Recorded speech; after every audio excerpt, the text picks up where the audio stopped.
بگو ببینم چرا به پیامم جواب نمیدی؟ تو هم دیروز همین کارو کردی. حالت چطوره؟ به تو چه؟ اصلا به فکرم نیستی. برو زن تو راضی کن.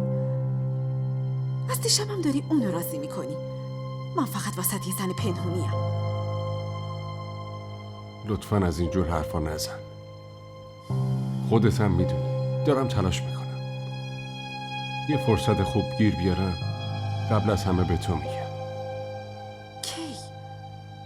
به زودی. نمیدونم. تو هیچ وقت منو دوست نداشتی. این منم که به زور میخوام باهات زندگی کنم. خودت هم میدونی اینجوری نیست. منم دوست دارم. عزرا زن منه. وقتی باش بد رفتاری میکنم خودمم ناراحت میشم و وقتی گریه میکنه احساس شرمندگی دارم. من نمیخوام بی انصاف باشم. خب حالا بی خیال. الان لطفا آشتی کن دیگه.